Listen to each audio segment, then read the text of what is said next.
Par groupe, Open, pas, etc., comme on l'a évoqué. Et puis, dans chacun des groupes, vous avez un classement par classe. Tout à fait, une échelle de poids établie en fonction de la cylindrée. Avec des limites, alors que bien évidemment, dans le groupe N, c'est le poids de l'allocation de la voiture. On ne peut pas la voiture de lambda.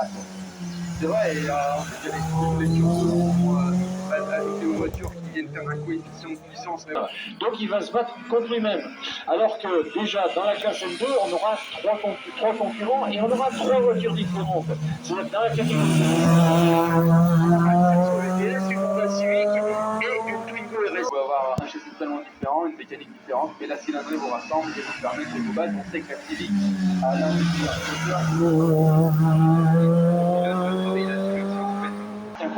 et d'Orient en vrai qui sont en piste. D'ailleurs, c'est intéressant de dire qu'en fin de saison, il y a une distribution de nous sommes dans la première manche de ce championnat. Bien sûr, c'est vrai que par rapport à la Coupe de France de la montagne, on est sur un championnat et il faut donc marquer chaque points. Vous avez le droit de joker. Différenciation, de ne pas prendre toutes les manches. C'est-à-dire, on met deux jokers. C'est lui qui a imposé ça à la commission. Et c'est bien, c'est moins de pression. Oui, ça l'arrangeait bien. Au 3212, Dominique Prudent avec la Honda Civic en 216 398 et Thomas Delorme avec la. Et de manière assez nette. Bien sûr. Et ce qu'il faut retenir, c'est qu'encore une fois, on est en effet polo, on est toute la saison.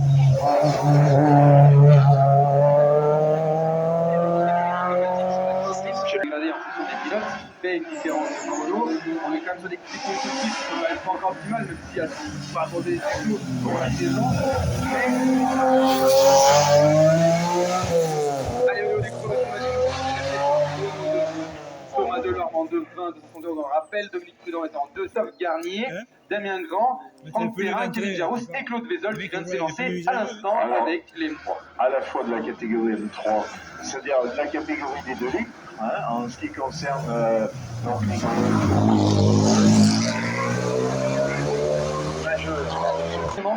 une nouvelle perspective de titre en fin de saison. C'est intéressant parce que c'est absolument la copie conforme de ce qui passe. Pour l'instant, il y a eu une petite. Il y a Daniel Savran que la semaine prochaine, au Col Saint-Pierre, ça va déjà donner un bon test. Petite approche de ce que vont être les bagarres de la saison en début de saison. Donc le mélange des deux sur les résultats, je veux dire que quelqu'un qui marche dans les deux.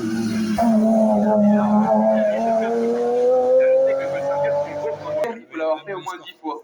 C'est tellement compliqué, les virages se ressemblent, vous faites une moindre erreur, c'est très complexe, et avoir une connaissance de ce parcours, C'est moi le souvenir Nicolas Chapsy.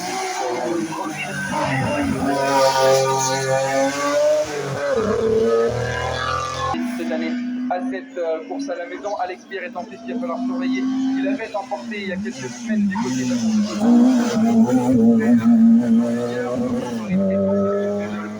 78 sous la minute de pilote. Jean-François arrive en 1,59 636. On a Alex Pierre également qui prend la 5e position du général pour l'instant et 3e position du côté de la classe en S4 en 1,59 960. Gauthier en 2,01.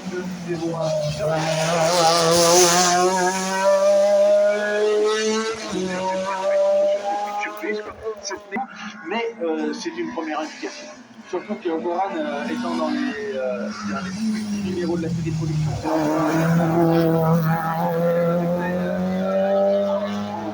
avec sa 106 rallye, il réalise 2,01 664.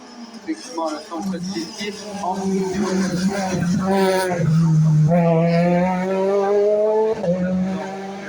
On a le premier des chronos de la classe des 700 cm3 avec l'arrivée de Mathieu Lanez, le numéro 148 et de sa Saxo en 1,58,473. Il est en confrontation avec la ligne d'arrivée. On attend justement cette analyse de ces duettistes. Saxo contre 208. Dans le groupe à l'instant on parle. Est-ce que Bruno Millet va pouvoir venir se battre avec le chrono aujourd'hui? 764. En plus, qui offre le délicate à l'instant. Alors, c'est Schmitt qui était performant à la Coupe de Côte de Ligny en régional la semaine dernière.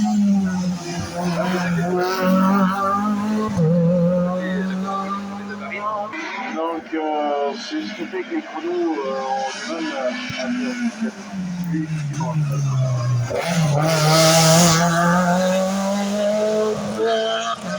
Il y a toujours un basculement. Par exemple, sur Lyon Claire, on n'a pas de catégorie R2. Oui. On va rouvrir des classes qui sont des classes spécifiques au rallye. C'est vrai. Donc il y a eu un mélange. Comme il y a eu un mélange spécifique du circuit, aux définitions du groupe A, des courses au côté, il fallait faire une adaptation. Mais ça avait permis d'amener aussi en cours de côte des voitures qu'on n'avait pas.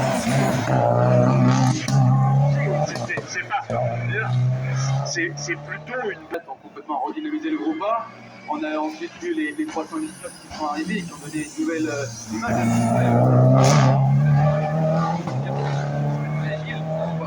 Sous nos yeux, donc on est resté sur le chrono de Mathieu Lanet. Oui, on aura tous les chronos de la catégorie.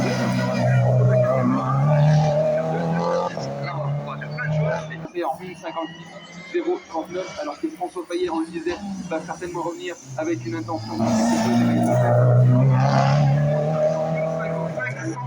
Le numéro 170, c'est la Clio 2 Cup qui signe le meilleur temps de la catégorie A3. Et ça, c'est intéressant.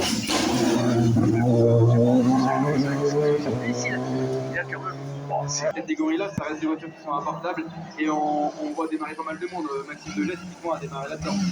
Alors, ce qui est intéressant aussi, c'est de se dire que les courses dessus, c'est dans la catégorie en 4 parce qu'il y a Dans une cadre inférieure à la Fiat 5, il y a une histoire turbo, bien évidemment,